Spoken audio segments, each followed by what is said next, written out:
ಗುರುಭ್ಯೋ ನಮಃ ಪರಮಗುರುಭ್ಯೋ ನಮಃ ಶ್ರೀಮದಾನಂದತೀರ್ಥಭಗವತ್ಪಾದಾಚಾರ್ಯಗುರುಭ್ಯೋ ನಮಃ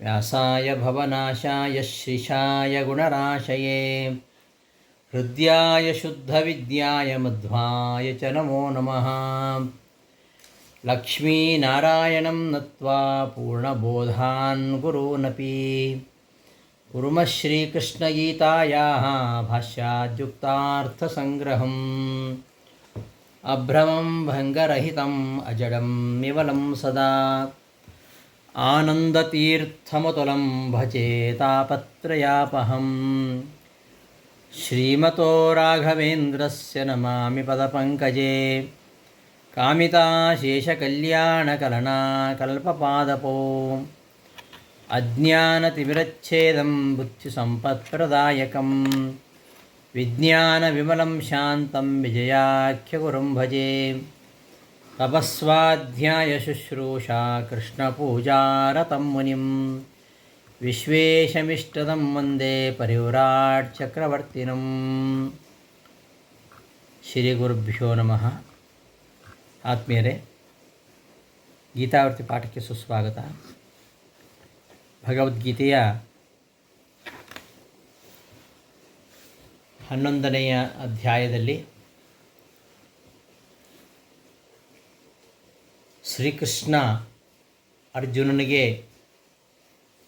ತೋರಿದಂತಹ ವಿಶ್ವರೂಪವನ್ನು ಅರ್ಜುನ ನೋಡ್ತಾ ಹೇಳ್ತಾ ಇದ್ದಾನೆ. ಪಶ್ಯಾಮಿ ದೇವಾಂಸ್ತವ ದೇವದೇಹೇ ಸರ್ವಾಂಸ್ತಥಾ ಭೂತ ವಿಶೇಷ ಸಂಘಾನ್ ಬ್ರಹ್ಮಾಣಮೀಶಂ ಕಮಲಾಸನಸ್ಥಂ ಋಷೀಂಶ್ಚ ಸರ್ವಾನ್ ಉರಗಾಂಶ ದಿವ್ಯಾನ್.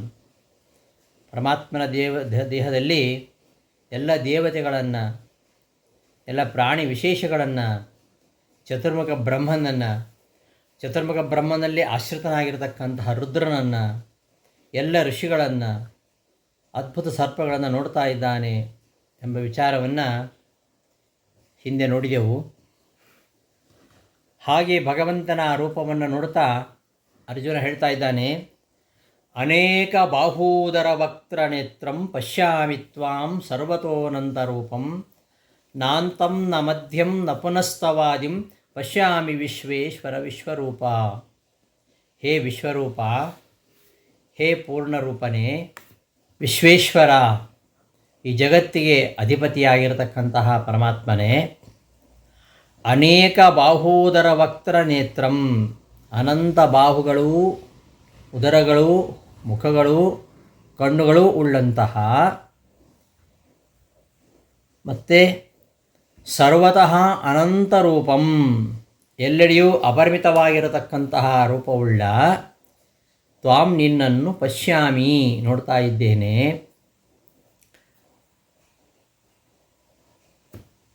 ನಾಂತಂ ನ ಮಧ್ಯಂ ನ ಪುನಸ್ತವಾದಿಂ, ನಿನ್ನ ಮೊದಲನ್ನು, ನಿನ್ನ ಮಧ್ಯವನ್ನು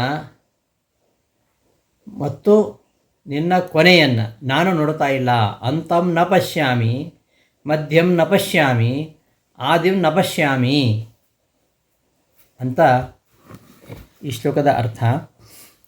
ಅನೇಕ ಬಾಹೂದರ ವಕ್ತ್ರ ನೇತ್ರಂ ಇತ್ಯತ್ರಾಪಿ ಅನೇಕ ಬಾಹೂದರ ವಕ್ತ್ರ ನೇತ್ರ, ಅನೇಕ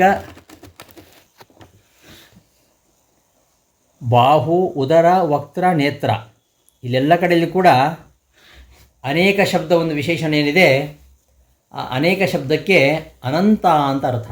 ಅನೇಕ ಬಾಹು, ಅನಂತ ಉದರ, ಅನಂತ ವಕ್ತ್ರ, ಹೀಗೆ ಅನೇಕ ನಯನಂ ಇತ್ಯತ್ರ ಇವ ಅನೇಕ ಶಬ್ದ ಅನಂತವಾಚಿ. ಹಿಂದಿನ ಶ್ಲೋಕದ ಹಾಗೆ ಅನೇಕ ಶಬ್ದಕ್ಕೆ ಅನಂತ ಅಂತ ಅರ್ಥ ಇಟ್ಕೊಳ್ಬೇಕು.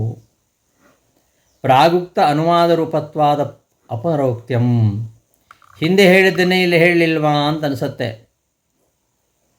ಅಂದರೆ ಇಲ್ಲ ಅಂತ, ಹಿಂದೆ ಹೇಳಿದ್ದನ್ನು ಅನುವಾದ ಮಾಡಿದ್ದು, ಹಿಂದೆ ಹೇಳಿದ್ದನ್ನು ಅನುವಾದ ಮಾಡಿದ್ದರಿಂದ ದೋಷ ಇಲ್ಲ ಅಂತ, ಪುನರುಕ್ತಿ ಇಲ್ಲ. ಪ್ರಾಗುಕ್ತ ಅನುವಾದ ರೂಪತ್ವ, ಹಿಂದೇನು ಹೇಳಿದ್ದಾನೆ ಅದನ್ನು ಅನುವಾದಿಸಿ ಹೆಚ್ಚನ್ನು ಇಲ್ಲಿ ವಿಧಾನ ಮಾಡ್ತಾ ಇರೋದ್ರಿಂದ ಪೌನರುಕ್ತ ದೋಷಕ್ಕೆ ಅವಕಾಶ ಇಲ್ಲ. ಸರ್ವತಃ ಅಂದರೆ ಸರ್ವಸ್ಮಿನ್ ದೇಶೇ, ಎಲ್ಲ ದೇಶಗಳಲ್ಲಿಯೂ, ಅನಂತಾನಿ ಅಪರಿಮಿತ ರೂಪಾಣಿ ಯಸ್ಯತಂ, ಅನಂತ ರೂಪಾಣಿ, ಅನಂತ ರೂಪಂ, ಸರ್ವತಃ ಅನಂತ ರೂಪಂ, ಸರ್ವತಃ ಅಂದರೆ ಸರ್ವಸ್ಮಿನ್ ದೇಶೇ ಅನಂತಾನಿ ಅಪರಿಮಿತಾನಿ ರೂಪಾಣಿ ಯಸ್ಯತಂ ಅನಂತ ರೂಪಂ ಅಂತ ವಿಗ್ರಹ. ಹೇ ವಿಶ್ವರೂಪ, ಹೇ ಪೂರ್ಣರೂಪ ಅಂತ ಅರ್ಥ.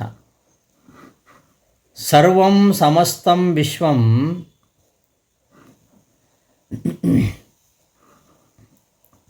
ಸರ್ವಂ ಸಮಸ್ತಂ ವಿಶ್ವಂ ಚ ಅನಂತಂ ಪೂರ್ಣಮೇವ ಚ ಇತ್ಯುಕ್ತೇಃ. ಇಲ್ಲಿ ವಿಶ್ವರೂಪ ಅಂದರೆ ಪೂರ್ಣರೂಪ ಅಂತ, ವಿಶ್ವ ಶಬ್ದಕ್ಕೆ ಪೂರ್ಣ ಅಂತ ಅರ್ಥ. ಸರ್ವಂ ಸಮಸ್ತಂ ವಿಶ್ವಂಚ ಅನಂತಂ ಪೂರ್ಣಮೇವ ಚ ಅಂತ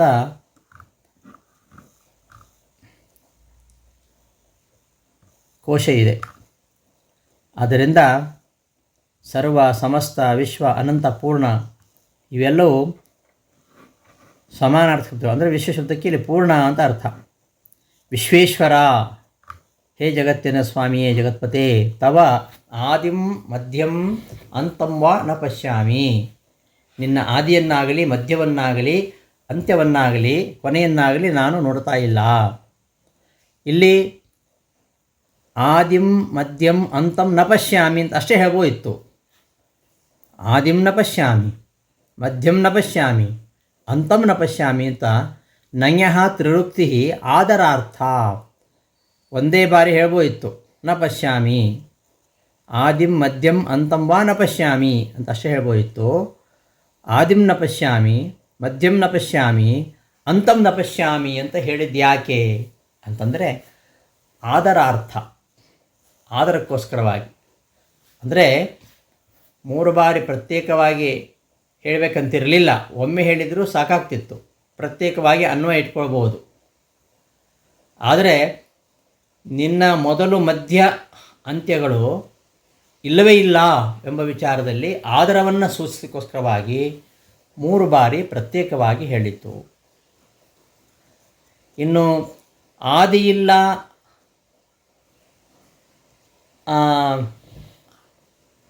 ಅಂತ ಹೇಳಿದ್ರಿಂದಲೇ ಆದಿ ಅಂತ ಇಲ್ಲ ಅಂದರೆ ಮಧ್ಯೆ ಇಲ್ಲ ಅಂತಲೇ ಅರ್ಥ. ಹಾಗಿರುವಾಗ ಮಧ್ಯ ಅಂತ ಪುನಃ ಹೇಳಬೇಕಂತಿರಲಿಲ್ಲ. ಆದ್ಯಂತಯೋ ಅಭಾವಾದೇವ ಮಧ್ಯಾಭಾವ ಸಿದ್ಧವು ಪುನಃ ಮಧ್ಯಂ ನ ಇತ್ಯುಪಚಾರ ನಿವೃತ್ತ್ಯರ್ಥಂ. ಆದಿ ಇಲ್ಲ ಅಂತ್ಯ ಇಲ್ಲ ಅಂದರೆ ಮಧ್ಯೆ ಇಲ್ಲ ಅಂತಲೇ ಅರ್ಥ. ಹಾಗಿರುವಾಗ ಆದಿ ಇಲ್ಲ ಅಂತ್ಯ ಇಲ್ಲ ಅಂತ ಹೇಳಿದ ಕೂಡಲೇ ಮಧ್ಯವೂ ಕೂಡ ಇಲ್ಲ ಅಂತ ಸಿದ್ಧವಾಗುತ್ತೆ. ಹಾಗಿದ್ರು ಮಧ್ಯೆ ಇಲ್ಲ ಅಂತ ಹೇಳಿದ್ದು ಯಾಕೆ ಅಂದರೆ ಬರೀ ಔಪಚಾರಿಕವಾದ ಮಾತಲ್ಲ, ಇದು ವಾಸ್ತವಿಕವಾಗಿ ಅವನಿಗೆ ಮಧ್ಯೆ ಇಲ್ಲ ಎಂಬ ಅಭಿಪ್ರಾಯದಲ್ಲಿ ಮಧ್ಯವನ್ನು ಹೇಳಿದ್ದು ಅಂತ ಇದರ ಅರ್ಥವನ್ನು ವಿವೃತಿಯಲ್ಲಿ ನಿರೂಪಿಸ್ತಾರೆ. ಮುಂದಿನ ಶ್ಲೋಕ. ಕಿರೀಟಿನಂ ಗದಿನಂ ಚಕ್ರಿಣಂಚ ತೇಜೋರಾಶಿಂ ಸರ್ವತೋ ದೀಪ್ತಿಮಂತಂ ಪಶ್ಯಾಮಿ ತ್ವಾಂ ದುರ್ನಿರೀಕ್ಷಂ ಸಮಂತಾತ್ ದೀಪ್ತಾನಲಾರ್ಕದ್ಯುತಿಮಪ್ರಮೇಯಂ. ಕಿರೀಟಿನಂ, ಕಿರೀಟವನ್ನು ಧಾರಣ ಮಾಡಿದವನು, ಗದಿನಂ, ಗದೆಯನ್ನು ಧರಿಸಿದವನು, ಚಕ್ರಿಣಂ, ಚಕ್ರವನ್ನು ಧರಿಸಿದವನು ಅಂತ. ತೇಜೋರಾಶಿಂ, ಸರ್ವತಃ ತೇಜೋರಾಶಿಂ, ಸರ್ವತಃ ದೀಪ್ತಿಮಂತಂ.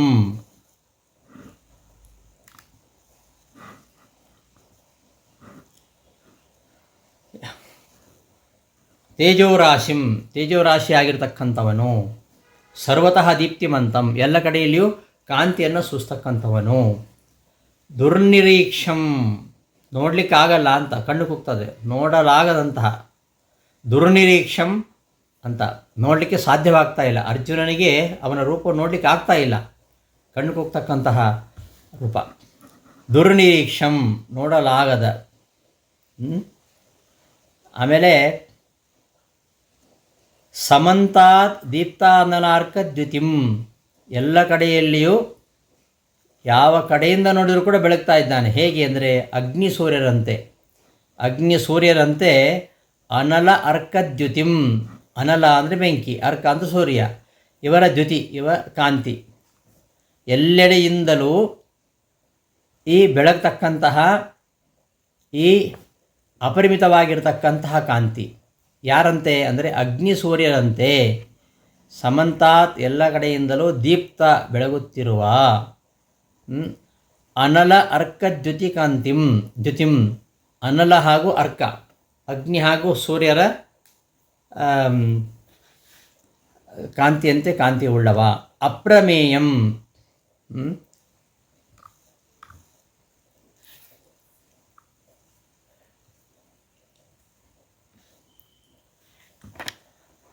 ಅಪ್ರಮೇಯಂ ಅಪರಿಮಿತವಾಗಿರತಕ್ಕಂತಹ ಕಾಂತಿಯುಳ್ಳವ, ಅಪರಿಮಿತವಾದ ಕಾಂತಿಯುಳ್ಳವ ಅಂತಹ ನಿನ್ನನ್ನು ನೋಡ್ತಾ ಇದ್ದೇನೆ.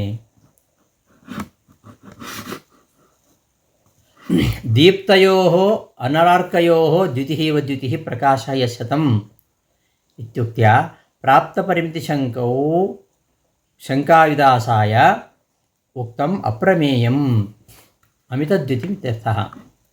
ದೀಪ್ತಯೋ ದೀಪ್ತಾನಲಾರ್ಕದ್ಯುತಿಂ ಅನ್ನೋದ್ರ ವಿಗ್ರಹ ಹೇಗೆ ಅಂತ ಹೇಳಿ ತೋರಿಸ್ತಿದ್ದಾರೆ ವಿವೃತಿಯಲ್ಲಿ. ದೀಪ್ತಯೋ ಅನಲಾರ್ಕಯೋ ದ್ಯುತಿಃ ಇವ ದ್ಯುತಿಃ ಯಸ್ಯ ಸಹ. ಅನಲಶ್ಚ ಅರ್ಕಶ್ಚ ಅನಲಾರ್ಕೌ ದೀಪ್ತೌ ಚ ತೌ ಅನಲಾರ್ಕೌ ಚ ದೀಪ್ತಾನಲಾರ್ಕೌ ದೀಪ್ತಾನಲಾರ್ಕಯೋ ದ್ಯುತಿಃ ಇವ ದ್ಯುತಿಃ ಯಸ್ಯ ಸಹ ದೀಪ್ತಾನಲಾರ್ಕದ್ಯುತಿಃ ದ್ಯುತಿಃ ತಂ ದೀಪ್ತಾನಲಾರ್ಕದ್ಯುತಿಂ. ಬೆಳಗಿದ ಎಲ್ಲೆಡೆಯಿಂದಲೂ ಬೆಳಗಿದ ಅನಲ ಸೂರ್ಯರ ದ್ಯುತಿಯಂತೆ ದ್ಯುತಿಯುಳ್ಳವ ಅಂತ ಹೇಳಿದಾಕ್ಷಣ ಹಾಗಾದರೆ ಪರಮಾತ್ಮನ ಈ ಕಾಂತಿಯ ಒಂದು ಮಿತಿ ಇದೆ ಅಂತ ಆಗ್ತದೆ. ಅಗ್ನಿಯ ಒಂದು ದೀಪ್ತಿಗೆ ಒಂದು ಮಿತಿ ಇದೆ, ಹಾಗೆಯೇ ಸೂರ್ಯನ ಕಾಂತಿಗೆ ಒಂದು ಮಿತಿ ಇದೆ. ಹಾಗಾದರೆ ಅಗ್ನಿ ಸೂರ್ಯರ ಕಾಂತಿಯಂತೆ ಪ್ರಕಾಶವುಳ್ಳವ ಅಂತ ಹೇಳಿಬಿಟ್ರೆ ಭಗವಂತನ ಕಾಂತಿಗೆ ಒಂದು ಪರಿಮಿತಿ ಇದೆಯಾ ಅಂತ ಶಂಕೆ ಬರ್ತದೆ. ಪ್ರಾಪ್ತ ಪರಿಮಿತಿ ಶಂಕಾಯ ಶಂಕಾವಿದಾಸಾಯ ಈ ಥರ ಒಂದು ಶಂಕೆಯನ್ನು ಬಂದಾಗ ಆ ಶಂಕೆಯನ್ನು ನಿರಾಕರಣೆ ಮಾಡಲಿಕ್ಕೋಸ್ಕರವಾಗಿ ಅಲ್ಲಿಯೇ ಹೇಳ್ತಾ ಇದ್ದಾನೆ ಅಪ್ರಮೇಯಂ. ಇವನ ಕಾಂತಿ ಅದು ಅಪ್ರಮೇಯ, ಅಪರಿಮಿತವಾಗಿರತಕ್ಕಂತಹ ಕಾಂತಿಯುಳ್ಳವ. ಅಗ್ನಿ ಸೂರ್ಯರ ಕಾಂತಿಯಂತೆ ಕಾಂತಿ ಉಳ್ಳವ ಅಂತ ಉದಾಹರಣೆ ಕೊಟ್ಟದ್ದು. ಆದರೆ ಅಗ್ನಿ ಸೂರ್ಯರಂತೆ ಪರಿಮಿತವಾದ ಕಾಂತಿ ಉಳ್ಳವ ಅಂತ ಅರ್ಥ ಅಲ್ಲ, ಅಪರಿಮಿತವಾದ ಕಾಂತಿ ಉಳ್ಳವ ಅಂತ ತಿಳಿಸ್ಲಿಕ್ಕೋಸ್ಕರವಾಗಿ ಅಪ್ರಮೇಯ ಮತ್ತು ವಿಶೇಷಣ ಕೊಟ್ಟಿದ್ದು ಎಂಬುದಾಗಿ ಶ್ಲೋಕದಲ್ಲಿ ಏನು ಇದು ವಿಶೇಷ ಇಲ್ಲ. ಆದ್ದರಿಂದ ಎಲ್ಲಿ ಶಂಕೆ ಇದೆಯೋ, ಎಲ್ಲಿ ನಮಗೆ ಸಂದೇಹ ಇದೆಯೋ ಅಲ್ಲಿ ಮಾತ್ರ ವ್ಯಾಖ್ಯಾನಕಾರ ಯಾವತ್ತು ವ್ಯಾಖ್ಯಾನವನ್ನು ಮಾಡ್ತಾರೆ. ಹಾಗಾಗಿ ಈ ಶ್ಲೋಕದ ಅರ್ಥ ಸ್ಪಷ್ಟವಾದ್ದರಿಂದ ಇಲ್ಲಿ ದೀಪ್ತಾನಲಾಕ ದ್ಯುತಿಂ ಎಂಬ ವಿಶೇಷಣವನ್ನು ಕಂಡಾಗ ಹಾಗಾದರೆ ಪರಮಾತ್ಮನ ಕಾಂತಿ ಅಗ್ನಿ ಸೂರ್ಯರ ಕಾಂತಿಯಿಂದ ಪರಿಮಿತನೋ ಅಂತ ಶಂಕೆ ಬರ್ತದಲ್ಲ, ಅದಕ್ಕೋಸ್ಕರವಾಗಿ ಅಪ್ರಮೇಯ ಶಬ್ದವನ್ನು ಹೇಳಿತ್ತು ಅಂತ ಅಪ್ರಮೇಯ ಶಬ್ದಕ್ಕೆ ಕೃತ್ಯವನ್ನು ಗೀತಾವಿವೃತ್ತಿಯಲ್ಲಿ ರಾಯರು ತೋರಿಸ್ಕೊಡ್ತಾ ಇದ್ದಾರೆ. ತ್ವಮಕ್ಷರಂ ಪರಮಂ ವೇದಿತವ್ಯಂ ತ್ವಮಸ್ಸ ವಿಶ್ವಸ್ಯ ಪರಂ ನಿಧಾನಂ ತ್ವಮವ್ಯಯಃ ಶಾಶ್ವತ ಧರ್ಮಗೋಪ್ತ ಸನಾತನಸ್ತ್ವಂ ಪುರುಷೋ ಮತೋ ಮೇ. ತ್ವಮಕ್ಷರಂ ನೀನೇ ಪರಮಂ ಅಕ್ಷರಂ ವೇದಿತವ್ಯಂ, ನೀನೇ ಪರಮ ಅಕ್ಷರ ಅಂತ ತಿಳಿಪಡ್ತಕ್ಕಂಥವನು. ಹಿಂದೆ ಹೇಳಿ ಆಗಿದೆ ಪರಮಾತ್ಮ ಪರಮ ಅಕ್ಷರ ಅಂಥೇಳಿ. ಮುಂದೆ ಕೂಡ ಹೇಳ್ತಾನೆ 15ನೇ ಅಧ್ಯಾಯದಲ್ಲಿ ನೀನೇ ಪರಮ ಅಕ್ಷರ ಅಂತ ತಿಳಿಬಿಡ್ತಕ್ಕಂಥವನು. ಮತ್ತು ನೀನೇ ಅಸ್ಯ ವಿಶ್ವಸ್ಯ ಪರಂ ನಿಧಾನಂ, ಈ ಪ್ರಪಂಚಕ್ಕೆ ನೀನೇ ಮುಖ್ಯ ಆಶ್ರಯ. ಮತ್ತು ತ್ವಂ ಅವ್ಯಯ, ನೀನು ಯಾವುದೇ ವಿಕಾರ ಇಲ್ಲದವನು, ಯಾವುದೇ ವಿಕಾರ ಹ್ರಾಸಗಳು ಇಲ್ಲದವನು ನೀನು ಅಂತ. ಶಾಶ್ವತ ಧರ್ಮಗೋಪ್ತ ಅಂದರೆ ಯಾವಾಗಲೂ ಧರ್ಮರಕ್ಷಕನು, ಅಂದರೆ ಅನಾದಿ ಪರಂಪರೆಯಿಂದ ಬಂದಿರತಕ್ಕಂತಹ ಸನಾತನ ಧರ್ಮವನ್ನು ನೀನು ರಕ್ಷಣೆ ಮಾಡ್ತಾ ಇರತಕ್ಕಂಥವನು. ಸನಾತನನು ಅಂದರೆ ಸನಾತನ ಅಂದರೆ ಅನಾದಿ ನಿತ್ಯ ಪುರುಷ ಅಂತ, ಅನಾದಿ ನಿತ್ಯನಾಗಿರತಕ್ಕಂತಹ ಪುರುಷ ಎಂಬುದಾಗಿ ಮೇ ಮತಃ, ನಾನು ತಿಳ್ಕೊಂಡಿದ್ದೇನೆ ಅಂತ ಅರ್ಜುನ ಹೇಳ್ತಾ ಇದ್ದಾನೆ. ಪರಂ ನಿಧಾನಂ, ನಿಧಾನಂ ಅಂದರೆ ಆಶ್ರಯ ಅಂತ, ಶ್ರೇಷ್ಠವಾದ ಆಶ್ರಯ, ಮುಖ್ಯವಾದ ಆಶ್ರಯ ಅಂತ. ಪರಮಾತ್ಮನೇ ಮುಖ್ಯವಾದ ಆಶ್ರಯ. ಯಾವುದಕ್ಕೆ? ಈ ಪ್ರಪಂಚಕ್ಕೆ. ಈ ಪ್ರಪಂಚಕ್ಕೆ ಮುಖ್ಯವಾಗಿ ಆಶ್ರನಾಗಿರ್ತಕ್ಕಂಥವನು ಪರಮಾತ್ಮ. ಆಮೇಲೆ ಶಾಶ್ವತ ಧರ್ಮಗೋಪ್ತ ಅನಾದಿ ಪರಂಪರಾ ಪ್ರಾಪ್ತ ಧರ್ಮರಕ್ಷಕ. ಶಾಶ್ವತ ಧರ್ಮವನ್ನು ರಕ್ಷಣೆ ಮಾಡ್ತಕ್ಕಂಥವನು ಅಂದರೆ ಏನು ಅಂದರೆ ಅನಾದಿ ಪರಂಪರಾ ಪ್ರಾಪ್ತವಾಗಿರತಕ್ಕಂತಹ ಧರ್ಮವನ್ನು ರಕ್ಷಣೆ ಮಾಡ್ತಕ್ಕಂಥವನು ನೀನು. ಅವ್ಯಯ ಅಂದರೆ ಹ್ರಾಸಹೀನಃ, ಯಾವುದೇ ಹ್ರಾಸ ವಿಕಾರಗಳು ಇಲ್ಲದವನು. ಸನಾತನಃ, ಸನಾತನ ಅಂದರೆ ಮೊದಲು ಕೊನೆ ಇಲ್ಲದ ಪುರುಷ. ಅನಾದಿ ನಿತ್ಯ ಅಂತ ಅರ್ಥ. ಅನಾದಿ ನಿತ್ಯನಾಗಿರತಕ್ಕಂತಹ ಪುರುಷ ಎಂಬುದಾಗಿ. ಮೇ ಮತಃ, ನನಗೆ ಅಭಿಮತನಾಗಿದೆಯಾ ಅಂದರೆ ನಾನು ತಿಳ್ಕೊಂಡಿದ್ದೇನೆ ಅಂಥೇಳಿ ಮತ್ತೆ ಅದನ್ನು ಹೇಳ್ತಾ ಇದ್ದಾನೆ. ನಿನಗೆ ಮೊದಲಿಲ್ಲ, ಕೊನೆಗಳಿಲ್ಲ, ಅನಂತ ಶಕ್ತಿ ನಿನ್ನದು. ನಿನ್ನ ಅನಂತ ಶಕ್ತಿಯಿಂದ ಪ್ರಪಂಚವೇ ಬೆಳಗ್ತಾ ಇದೆ ಎಂಬುದನ್ನು ಮುಂದಿನ ಶ್ಲೋಕದಲ್ಲಿ ಹೇಳ್ತಾ ಇದ್ದಾನೆ. ಅನಾದಿ ಮಧ್ಯಾಂತಮನಂತ ವೀರ್ಯಂ ಅನಂತ ಬಾಹುಂ ಶಶಿಸೂರ್ಯ ನೇತ್ರಂ ಪಶ್ಯಾಮಿ ತ್ವಾಂ ದೀಪ್ತ ಹುತಾಶವಕ್ತ್ರಂ ಸ್ವತೇಜಸಾ ವಿಶ್ವಮಿದಂ ತಪಂತಂ. ನೀನು ಮೊದಲು ಮಧ್ಯ ತುದಿ ಇಲ್ಲದವನು, ಅನಾದಿ ಮಧ್ಯಾಂತಂ. ಆದಿ ಮಧ್ಯ ಅಂತ ಇಲ್ಲದಿದ್ದವನು ಅನಾದಿ. ಅನಾದಿ ಮಧ್ಯ ಅಂತ, ಆದಿ ಮಧ್ಯ ಅಂತ ಇಲ್ಲದವನು. ಮತ್ತು ಅನಂತ ವೀರ್ಯಂ, ಅನಂತ ವೀರ್ಯವುಳ್ಳವನು. ಅನಂತ ಬಾಹುಂ, ಅನಂತವಾದ ಬಾಹುಗಳುಳ್ಳವನು. ಶಶಿಸೂರ್ಯ ನೇತ್ರಂ, ಸೂರ್ಯಚಂದ್ರರು ನಿನ್ನ ಕಣ್ಣನ್ನು ಆಶ್ರಯಿಸಿದ್ದಾರೆ. ಶಶಿಸೂರ್ಯ ನೇತ್ರಂ. ಇಂತಹ ನಿನ್ನನ್ನು ಆಶ್ರಯಿಸಿದ ಅಂದ್ರೇನು? ನಿನ್ನ ಕಣ್ಣಿಂದಲೇ ಹುಟ್ಟಿದ್ದಾರೆ. ಸೂರ್ಯಚಂದ್ರರು ನಿನ್ನ ಕಣ್ಣಿಂದ ಹುಟ್ಟಿದ್ದಾರೆ. ಪಶ್ಯಾಮಿ ತ್ವಾಂ ದೀಪ್ತ ಹುತಾಶ ವಕ್ತ್ರಂ. ದೀಪ್ತ ಹುತಾಶ ವಕ್ತ್ರಂ, ದೀಪ್ತ ಅಂದರೆ ಬೆಳಗುವ, ಹುತಾಶ ಅಂದರೆ ಅಗ್ನಿ. ಅಗ್ನಿಯ ವಕ್ತ್ರ, ಮುಖ ಅಂದರೆ ಬೆಳಗುವ ಅಗ್ನಿ ನಿನ್ನ ಮುಖದಲ್ಲಿ ಇದ್ದಾನೆ ಅಂತ. ದೀಪ್ತವಾದ ಹುತಾಶ ವಕ್ತ್ರಂ ಅಂದರೆ ನಿನ್ನ ವಕ್ತ್ರದಲ್ಲಿ, ನಿನ್ನ ಮುಖದಲ್ಲಿ ಅಗ್ನಿಯು ಬೆಳಗ್ತಾ ಇದ್ದಾನೆ. ದೀಪ್ತ ಹುತಾಶ ವಕ್ತ್ರಂ. ಸ್ವತೇಜಸ ಇದಂ ವಿಶ್ವಂ ತಪಂತಂ. ಸ್ವತೇಜಸ, ನಿನ್ನ ತೇಜಸ್ಸಿನಿಂದ ನೀನು ಜಗತ್ತನ್ನೇ ಬೆಳಗ್ತಾ ಇದ್ದೀಯಾ, ಚೆನ್ನಾಗಿಟ್ಟಿದ್ದೀಯಾ. ಇಂತಹ ನಿನ್ನನ್ನು ನಾನು ನೋಡ್ತಾ ಇದ್ದೇನೆ ಅಂತ ಈ ಶ್ಲೋಕದ ಅರ್ಥ. ಅನಾದಿ ಮಧ್ಯಾಂತಂ, ಆದಿ ಮಧ್ಯಾಂತ ಶೂನ್ಯಂ. ಅನಾದಿ ಮಧ್ಯಾಂತ ಅಂದರೆ ಆದಿ ಮಧ್ಯ ಅಂತ ಇಲ್ಲದವನು. ಮತ್ತು ಗುಣತೋ ಅತ್ರ ಆದಿ ಮಧ್ಯಾಂತ ಹೀನತ್ವ ಮುಚ್ಚತೆ.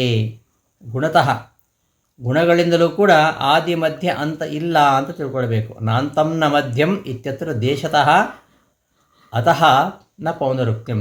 ಯಾಕೆ ಹೀಗೆ ಅರ್ಥ ಮಾಡಬೇಕು? ಗುಣತಃ ಅಂತ ಇಲ್ಲಿ ಯಾಕೆ ಹೇಳಬೇಕು ಅಂದರೆ ಆದಿ ಮಧ್ಯ ಅಂತ ಇಲ್ಲದವನು ಅಂತ ಹಿಂದೆ ಹೇಳಿ ಆಗಿದೆ ಹಿಂದಿನ ಶ್ಲೋಕದಲ್ಲಿ. ಆದ್ದರಿಂದ ಪುನಃ ಇಲ್ಲಿ ಹೇಳಿದರೆ ಪುನರುಕ್ತಿ ಅಂತ ಆಗ್ತದಲ್ಲ, ಅದಕ್ಕೋಸ್ಕರವಾಗಿ ಇಲ್ಲಿ ಅನಾದಿ ಮಧ್ಯಾಂತ ಅನ್ನುವ ಅಭಿಪ್ರಾಯ ಏನಂದರೆ ಗುಣತಃ ಅತ್ರ ಆದಿ ಮಧ್ಯಾಂತ ಹೀನತ್ವ ಮುಚ್ಚತೆ. ನಾಂತಂ ನ ಮಧ್ಯಂ ನ ಪುನರ್ತವಾದಿಂ ಎಂಬಲ್ಲಿ ಅಲ್ಲಿ ದೇಶತಃ ಹೇಳಿದ್ದಾನೆ. ಅಲ್ಲಿ ದೇಶತಃ ಆದಿ ಇಲ್ಲ, ಮಧ್ಯ ಇಲ್ಲ, ಅಂತ ಇಲ್ಲ ಅಂತ. ಇಲ್ಲಿ ಗುಣತಃ ಹೇಳ್ತಾ ಇರೋದು. ಆದ್ದರಿಂದ ಪೌನರುಕ್ತ ದೋಷ ಇಲ್ಲ. ಅಷ್ಟಾಯ್ತಲ್ವಾ? ಪೌನರುಕ್ತ ದೋಷಕ್ಕೆ ಅವಕಾಶ ಇಲ್ಲ. ಗುಣಗಳಿಂದ ಇಲ್ಲಿ ತುದಿ ಕೊನೆ ಇಲ್ಲದವನು, ತುದಿ ಮಧ್ಯ ಕೊನೆ ಇಲ್ಲದವನು ಅಂತ ಅರ್ಥ ಈ ಶ್ಲೋಕದಲ್ಲಿ. ಹಿಂದೆ ಹೇಳಿದ್ದು ದೇಶತಃ ಆದಿ ಮಧ್ಯ ಅಂತೆ ಇಲ್ಲದವನು ಅಂತ. ಹೀಗೆ ಮೇಲ್ನೋಟಕ್ಕೆ ಪೌನರುಕ್ತ ಕಂಡರೂ ಕೂಡ ಅಲ್ಲಿ ಅರ್ಥ ಬೇರೆ ಇದೆ. ಹಿಂದಿನ ಶ್ಲೋಕದಲ್ಲಿ ದೇಶದಿಂದ ಆದಿ ಮಧ್ಯ ಅಂತ ಇಲ್ಲದವನು ಅಂತ ಹೇಳಿತು. ಇಲ್ಲಿ ಗುಣತಃ, ಗುಣಗಳಿಂದ ಆದಿ ಮಧ್ಯ ಅಂತ ಇಲ್ಲದವನು ಅಂತ ಹೇಳ್ತಾ ಇರೋದಾದ್ರಿಂದ ಪೌನರುಕ್ತ ದೋಷಕ್ಕೆ ಅವಕಾಶ ಇಲ್ಲ. ಆಮೇಲೆ ಶಶಿಸೂರ್ಯೌ ನೇತ್ರಯೋ ಯಸ್ಯ ತಂ ಇತಿವಾ ಜನ್ಯಜನಕ ಭಾವೇನವ ಅಭೇದೋಕ್ತಿ. ಶಶಸೂರ್ಯ ನೇತ್ರಂ, ಶಶಿ ಅಂದರೆ ಚಂದ್ರ, ಸೂರ್ಯ. ಶಶಿಸೂರ್ಯವು ನೇತ್ರಯೋ ಯಸ್ಯ ತಂ, ಯಾವನಿಗೆ ಶಶಿಸೂರ್ಯರೇ ಯಾರ ಕಣ್ಣುಗಳಲ್ಲಿ ಯಸ್ಯ ನೇತ್ರಯೋ ಶಶಿಸೂರ್ಯಂ, ಯಾರ ಕಣ್ಣುಗಳಲ್ಲಿ ಸೂರ್ಯಚಂದ್ರರಿದ್ದಾರೋ ಅಂಥವನು ಅಂತ ಅರ್ಥ. ಅದರರ್ಥ ಚಂದ್ರ ಸೂರ್ಯರು ಇವನ ಕಣ್ಣಿನಲ್ಲಿದ್ದಾರೆ, ಅಥವಾ ಚಂದ್ರ ಸೂರ್ಯರಿಗೆ ಇವನ ಕಣ್ಣು ಕಾರಣವಾಗಿದೆ. ಅವರಷ್ಟು ಬೆಳೆದಕ್ಕೆ ಕಾರಣ ಏನಂದರೆ ಇವನ ಕಣ್ಣು ಕಾರಣ ಎಂಬ ಅರ್ಥದಲ್ಲಿ ಸೂರ್ಯಚಂದ್ರರೇ ಇವನ ಕಣ್ಣು ಅಂತ ಹೇಳಿತು.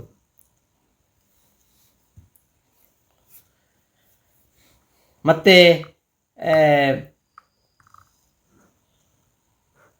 ಜನ್ಯಜನಕ ಭಾವೇನ ಅಭೇದೋಕ್ತಿ, ಅಥವಾ ಜನ್ಯಜನಕ ಭಾವೇನ ಶಶಸೂರ್ಯರೇ ಕಣ್ಣಾಗಿರುವವನು, ಅಥವಾ ಶಶಸೂರ್ಯರು ಇವನ ಕಣ್ಣಿನಲ್ಲಿದ್ದಾರೆ ಅಂತ ಅರ್ಥ. ಮತ್ತು ಶಶಿಸೂರ್ಯರಿಗೆ ಇವನಿ ಜನಕನಾಗಿದ್ದಾನೆ, ಅವರು ಜನ್ಯರಾಗಿದ್ದಾರೆ.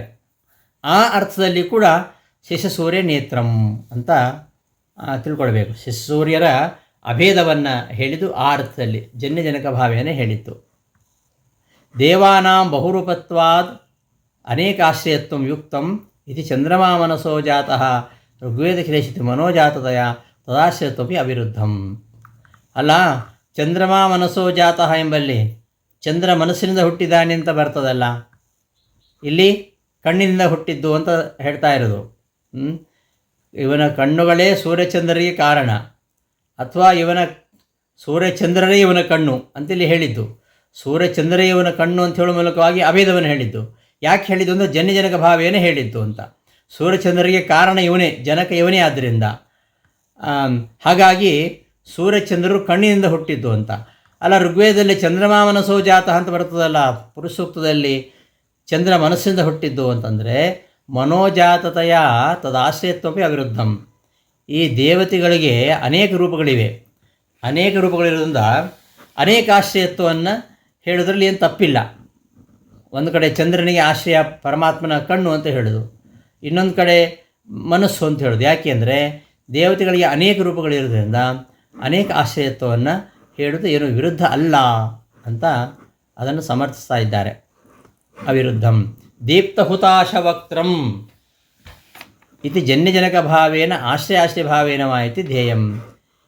ದೀಪ್ತಹುತಾಶವಕ್ತ್ರಂ, ಬೆಳಗುತ್ತಿರುವ ಹುತಾಶ, ಅಗ್ನಿಯ ಮುಖವುಳ್ಳವ, ಅಂದರೆ ಅಗ್ನಿಯು ನಿನ್ನ ಮುಖದಲ್ಲಿದ್ದಾನೆ ಅಂತ ಇಲ್ಲಿ ಆಶ್ರಯಭಾವ ಹೇಳಿದ್ದು. ಅಗ್ನಿಗೆ ಆಶ್ರಯನಾದವನು ಭಗವಂತ, ಆಶ್ರಯ ಪರಮಾತ್ಮ, ಆಶ್ರಯಿ ಅಗ್ನಿ. ಹೀಗೆ ಆಶ್ರಯಭಾವ ಅಂತ ತಿಳ್ಕೊಳ್ಬೇಕು. ಇಲ್ಲ, ಅಗ್ನಿಗೆ ಪರಮಾತ್ಮನ ಮುಖವೇ ಕಾರಣ ಆದ್ದರಿಂದ ಅವರಿಬ್ಬರಿಗೂ ಕಾರ್ಯಕಾರಣ ಭಾವ, ಜನ್ಯಜನಕ ಭಾವ ಅಂತ ತಿಳ್ಕೊಳ್ಬೋದು. ಜನ್ಯಜನಕ ಭಾವೇನ ಅಥವಾ ಆಶ್ರಯಭಾವೇನವ ಇತಿ ಧ್ಯೇಯಂ. ಇದಿಷ್ಟು ಈ ಶ್ಲೋಕದ ಅಭಿಪ್ರಾಯ. ದ್ಯಾವಾ ಪೃಥಿವ್ಯೋ ಇದಮಂತರಂ ಹಿ ವ್ಯಾಪ್ತಂ ತ್ವಯೈಕೇನ ದಿಶಶ್ಚ ಸರ್ವಾಃ ದೃಷ್ಟ್ವಾದ್ಭುತಂ ಉಗ್ರರೂಪಂ ತವೇದಂ ಲೋಕತ್ರಯಂ ಪ್ರವ್ಯಥಿತಂ ಮಹಾತ್ಮನ್.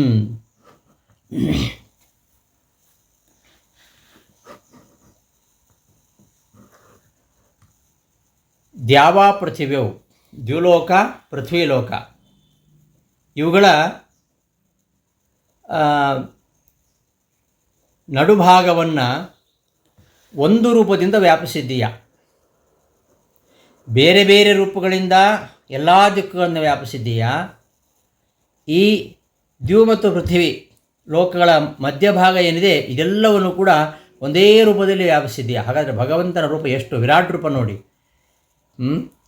ಈ ದ್ಯುಲೋಕ ಹಾಗೂ ಪೃಥ್ವಿಲೋಕ ಈ ಎರಡೂ ಲೋಕಗಳ ಮಧ್ಯೆ ಇರತಕ್ಕಂತಹ ಏನು ಅಂತರ ಇದೆ, ಆ ಭಾಗ, ನಡುಭಾಗ, ಅದನ್ನು ಒಂದೇ ರೂಪದಿಂದ ವ್ಯಾಪಿಸಿದ್ದಾನೆ ಅಂದರೆ ಎಂಥದ್ದು ಭಗವಂತನ ರೂಪ.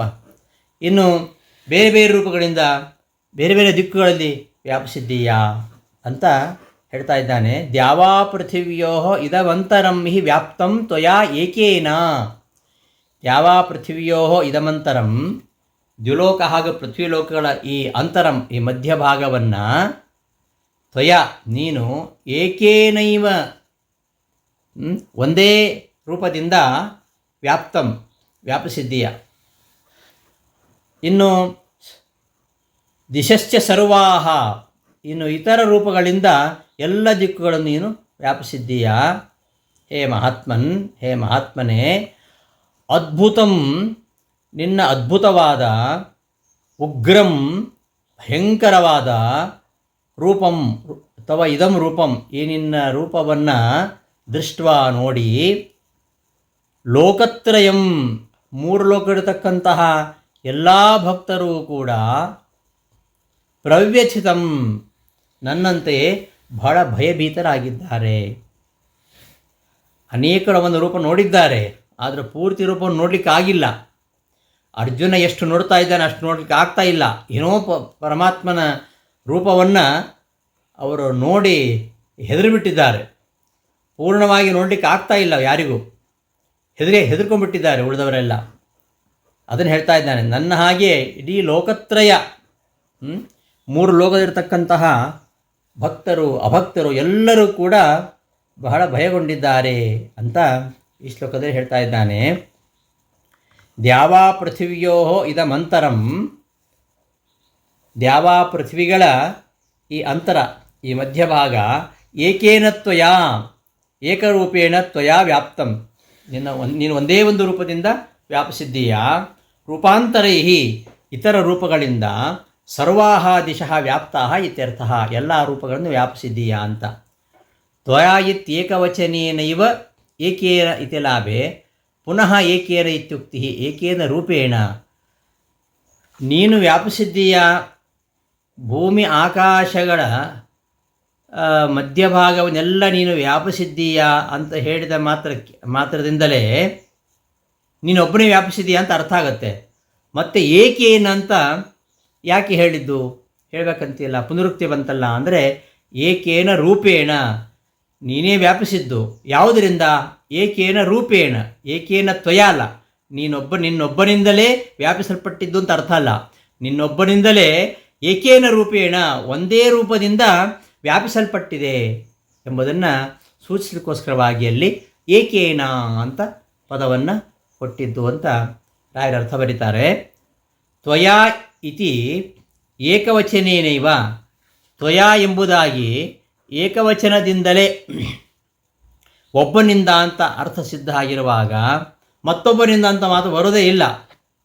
ಹಾಗಾದರೆ ಏಕೇನ ಯಾಕೆ ಬೇಕು ಅಂದರೆ, ಏಕೇನ ರೂಪೇಣ, ನೀನೊಬ್ಬನೇ ಹೌದು, ಆದರೆ ನೀನು ಒಂದೇ ರೂಪದಿಂದ ಈ ದ್ವಿಪೃಥ್ವಿ ಲೋಕಗಳ ಮಧ್ಯಭಾಗವನ್ನು ವ್ಯಾಪಿಸಿದ್ದೀಯಾ ಎಂಬ ಅರ್ಥವನ್ನು ಸೂಚಿಸಲಿಕ್ಕೋಸ್ಕರವಾಗಿ ಏಕೇನ ಎಂಬ ಶಬ್ದವನ್ನು ಇಲ್ಲೇ ಹೇಳಿದ್ದು ಅಂತ. ಹೇ ಮಹಾತ್ಮನೇ, ತವ ಇದಂ ಉಗ್ರಂ, ಈ ನಿನ್ನ ಉಗ್ರಂ ಭಯಂಕರವಾದ ಅದ್ಭುತವಾದ ರೂಪಂ ದೃಷ್ಟ್ವಾ, ರೂಪವನ್ನು ನೋಡಿ, ಲೋಕತ್ರಯಂ ಪ್ರವ್ಯಥಿತಂ, ಮೂರು ಲೋಕಗಳೇ ಪ್ರವ್ಯಥಿತಂ ಅತ್ಯಂತ ಭೀತಗೊಂಡಿವೆ, ಅಂತಹದ್ದನ್ನು ನಾನು ನೋಡ್ತೇನೆ ಅಂತ ಶ್ಲೋಕದ ಅನ್ವಯ. ಭೂಮೇ ಭಾರಹಾರಾಯ ಪ್ರವೃತ್ತತ್ವಾದ್ ಉಗ್ರಮಿವ ನತು ಉಗ್ರಮೇವ ತದುಗ್ರತ್ವಪಿ ಕೇಶಾಂಚಿತ್ ಸಂಹಾರ್ಯತ್ವ ಕಾರಣ ವಿಶೇಷಾತ್ ಅನಭ್ಯಾಸರೂಪ ಕಾರಣದ್ವಾ. ಈ ಪರಮಾತ್ಮನ ರೂಪವನ್ನು ನೋಡಿದ ಕೂಡಲೇ ಯಾಕೆ ಭಯ ಆಗಬೇಕು? ಪರಮಾತ್ಮರು ಅಷ್ಟು ಉಗ್ರ ರೂಪವ? ಹಾಗಾದರೆ ನಿನ್ನ ಉಗ್ರರೂಪವನ್ನು ನೋಡಿ ಭಯಗೊಂಡಿದ್ದಾರೆಲ್ಲರೂ ಅಂತ ಹೇಳ್ತಾ ಇರೋದು. ಆದರೆ ಈ ಕೃಷ್ಣನ ರೂಪ ಅದು ಭೂಮಿಯ ಭಾರವನ್ನು ಹರಣ ಮಾಡಲಿಕ್ಕೋಸ್ಕರವಾಗಿ ಪ್ರವೃತ್ತವಾಗಿರುವಂಥದ್ದು. ಭೂಮಿಯ ಭಾರವನ್ನು ಹರಣ ಮಾಡಲಿಕ್ಕೆ ಪ್ರವೃತ್ತವಾದ್ದರಿಂದ ಅದು ಭಯಂಕರವಾದಂತೆ ಇದೆ. ಆದರೆ ಭಯಂಕರವೇ ಅಲ್ಲ, ಭಯಂಕರ ಏನಲ್ಲದು. ಭಯಂಕರ ಯಾರಿಗೆ ಅಂದರೆ ದುಷ್ಟರಿಗೆ. ಯಾರಿಗೆ ಪರಮಾತ್ಮನು ಭಯಂಕರ ಅಂದರೆ ದುಷ್ಟರಿಗೆ. ಆ ದುಷ್ಟರ ಸಂಹಾರ ಮಾಡಲಿಕ್ಕೋಸ್ಕರವಾಗಿಯೇ ಪರಮಾತ್ಮ ಅವತಾರ ಮಾಡಿದ್ದಾನೆ. ಹಾಗಾಗಿ ಆ ಸಂಹರಿಸಲ್ಪಡ್ತಕ್ಕಂತಹ ಕಾರಣದಿಂದಾಗಿ ಕೆಲವರಿಗೆ ನೋಡಲಿಕ್ಕೆ ಉಗ್ರವಾಗಿ ಕಾಣಬಹುದು. ಆದರೆ ಯಾರು ಪರಮಾತ್ಮ ರೂಪವನ್ನು ನೋಡಿ ಅಭ್ಯಾಸ ಇದೆಯೋ ಅವ್ರಿಗೆ ಯಾವತ್ತೂ ಪರಮಾತ್ಮನ ರೂಪ ಉಗ್ರ ಅಲ್ಲ.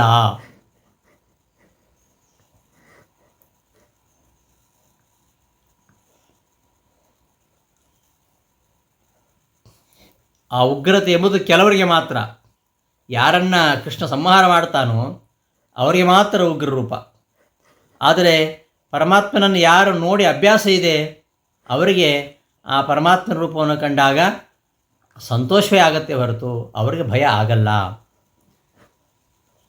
ಭೂಮೇಹೇ ಭಾರಹಾರಾಯ ಪ್ರವೃತ್ತತ್ವಾತ್, ಭೂಮಿಯ ಭಾರ ಹರಣಕ್ಕೋಸ್ಕರವಾಗಿ ಪರಮಾತ್ಮ ಅವತಾರ ಮಾಡಿದ್ದರಿಂದ ಉಗ್ರಮಿವ, ಉಗ್ರವಾದಂತೆ ಕಾಣುತ್ತೆ. ಆದರೆ ನತು ಉಗ್ರಮೇವ, ಉಗ್ರ ಅಲ್ಲ. ನರಸಿಂಹನ ರೂಪ ಹಿರಣ್ಯಕಶಿಪುಗೆ ಉಗ್ರವಾಗಿ ಕಂಡಿತು, ಆದರೆ ಪ್ರಹ್ಲಾದನಿಗೆ ಉಗ್ರವಾಗಿ ಕಾಣಲಿಲ್ಲ. ಪ್ರಹ್ಲಾದನಿಗೆ ಭಯವನ್ನುಂಟು ಮಾಡಲಿಲ್ಲ. ಪ್ರಹ್ಲಾದ ರಾಜರು ಹೆದರಲಿಲ್ಲ. ಅದು ಉಗ್ರವಾಗಿ ಕಂಡದ್ದು ಹಿರಣ್ಯಕಶಿಪುಗೆ ಮಾತ್ರ. ಹೀಗೆ ಭೂಮಿಗೆ ಭಾರವಾಗಿರತಕ್ಕಂತಹ ದೈತ್ಯರನ್ನು ಸಂಹಾರ ಮಾಡಲಿಕ್ಕೆ ಪರಮಾತ್ಮ ಅವತಾರ ಮಾಡಿದ್ದರಿಂದ ಅವರಿಗೆ ಉಗ್ರ ಅಂತ ಅನಿಸ್ಬೋದು, ಆದರೆ ಪರಮಾತ್ಮನ ರೂಪ ಉಗ್ರ ಅಲ್ಲ. ನತು ಉಗ್ರಮೇವ ತದುಗ್ರತ್ವಮಪಿ ಕೇಶಾಂಚಿತ್, ಅವನಲ್ಲಿ ಉಗ್ರತ್ವ ಕಂಡರೂ ಕೂಡ ಕೆಲವರಿಗೆ ಕೇಶಾಂಚಿತ್, ಕೆಲವರಿಗೆ ಯಾರಿಗೆ ಸಂಹಾರ್ಯತ್ವ ಕಾರಣ ವಿಶೇಷಾತ್, ಯಾಕಂದರೆ ಅವ್ರನ್ನ ಸಂಹಾರ ಮಾಡ್ತಾನಾದ್ದರಿಂದ ಅವರಿಗೆ ಅವನ ರೂಪ ಉಗ್ರವಾಗಿ ಕಾಣುತ್ತೆ. ಯಾರು ಅಥವಾ ಇನ್ನೊಂದು ಕಾರಣ ಅನಭ್ಯಾಸ ರೂಪ ಕಾರಣಾದ್ವ, ಅಭ್ಯಾಸ ಇಲ್ಲ, ನೋಡಿ ಗೊತ್ತಿಲ್ಲ. ಪರಿಚಯ ಆಗೋ ಮೊದಲು ಅನೇಕರನ್ನು ಕಂಡಾಗ ಸ್ವಲ್ಪ ಭಯ ಅಂತ ಅನಿಸುತ್ತೆ, ಉಗ್ರ ರೂಪ ಅಂತ ಅನಿಸುತ್ತೆ. ಅವರೊಂದಿಗೆ ಬೆರೆತು ಅಭ್ಯಾಸ ಆದಮೇಲೆ ಆ ಉಗ್ರತೆಯಲ್ಲಿ ಕಾಣೋದಿಲ್ಲ ಅಂತಲೂ ಹೇಳ್ಬೋದು. ಇನ್ನು ಅಭ್ಯಾಸ ಇದ್ದಾಗ ನೋಡಿ ಅಭ್ಯಾಸ ಇದ್ದವರಿಗೆ ಅಂತಹ ರೂಪವನ್ನು ಮತ್ತೆ ಮತ್ತೆ ಕಂಡಾಗ ಆನಂದ ಏವ ತದ್ದರ್ಶನಾತ್ ಭವತಿ, ಸಂತೋಷವೇ ಆಗತ್ತೆ.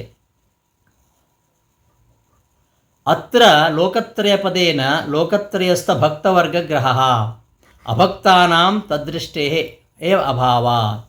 ಇಲ್ಲಿ ಲೋಕತ್ರಯ ಅಂತ ಬಂತಲ್ಲ, ಮೂರು ಲೋಕಗಳಲ್ಲಿಯೂ ಮೂರು ಲೋಕವೂ ಕೂಡ ಪ್ರವ್ಯಚಿತವಾಗಿದೆ. ಎಲ್ಲ ಮೂರು ಭಕ್ತರು ಭಯಗೊಂಡಿದ್ದಾರೆ ಅಂತ. ಇಲ್ಲಿ ಈ ಕನ್ನಡ ವ್ಯಾಖ್ಯಾನ ಗ್ರಂಥದಲ್ಲಿ ಬರೆದಿದ್ದಾರೆ, ಭಕ್ತರು ಅಭಕ್ತರು ಭಯಗೊಂಡಿದ್ದಾರೆ ಅಂತ. ಅಭಕ್ತರಿಗೆ ಪರಮಾತ್ಮ ರೂಪ ಕಾಣಿಸುವುದೇ ಇಲ್ಲ. ಹಾಗಿರುವಾಗ ಅವರಿಗೆ ಭಯ ಪಡೋದೇನು ಬಂತು? ಪರಮಾತ್ಮನ ಭಕ್ತರಿಗೆ ಮಾತ್ರ ಅವನ ದರ್ಶನ ಆಗುವಂಥದ್ದು. ಯಾರು ಪರಮಾತ್ಮನ ಭಕ್ತರಲ್ವೋ ಅವರಿಗೆ ಈ ರೂಪ ಕಾಣಿಸೋದೇ ಇಲ್ಲ.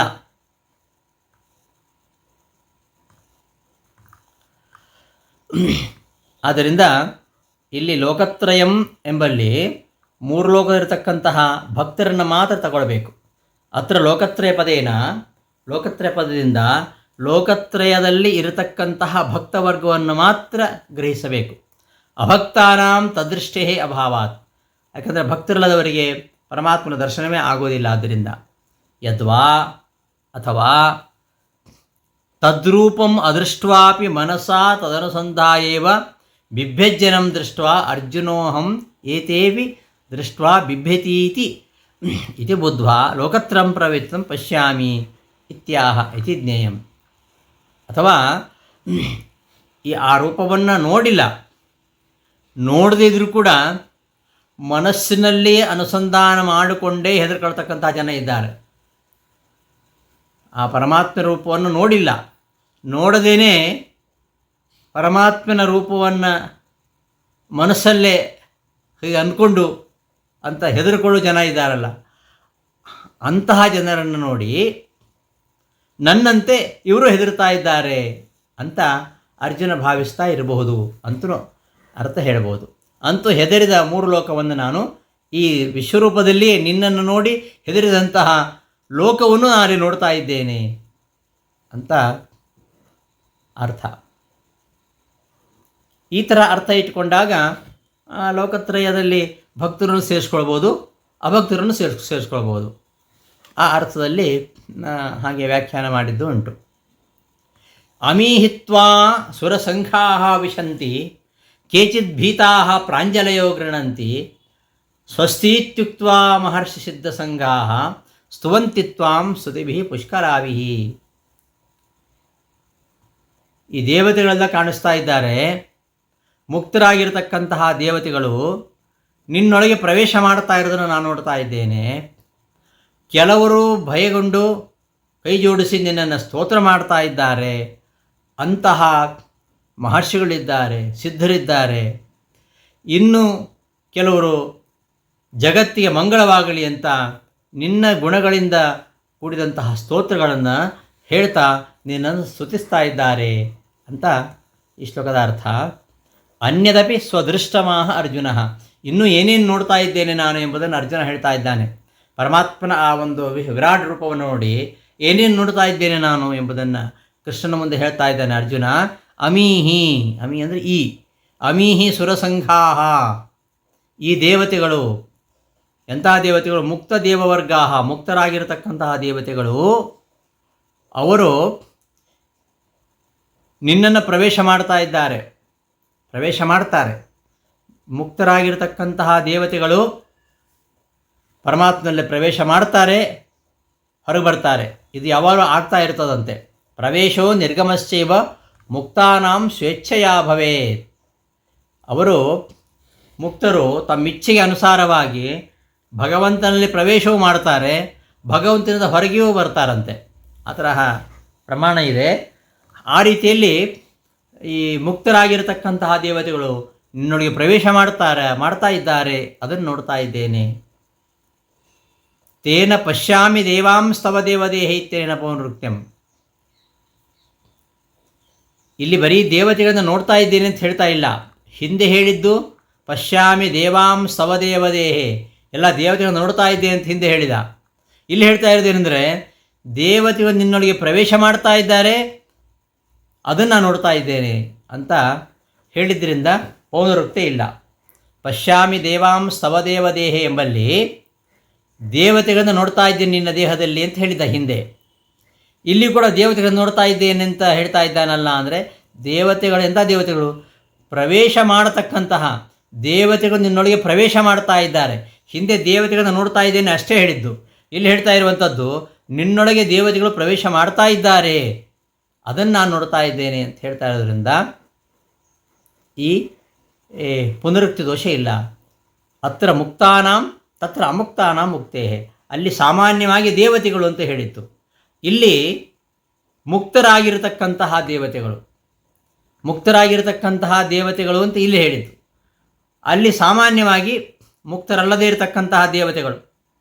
ಅಮುಕ್ತಾನಾಂ ಮುಕ್ತೇಹೇ, ಮುಕ್ತರಲ್ಲದವರ ಬಗ್ಗೆ ಅಲ್ಲಿ ಹೇಳಿತ್ತು. ಆದ್ದರಿಂದ ಪುನರುಕ್ತಿ ದೋಷ ಇಲ್ಲ. ಅತ್ರ ಮುಕ್ತಾನಾಂ ತತ್ರ ಅಮುಕ್ತಾನಾಂ ಮುಕ್ತೇಹೇ.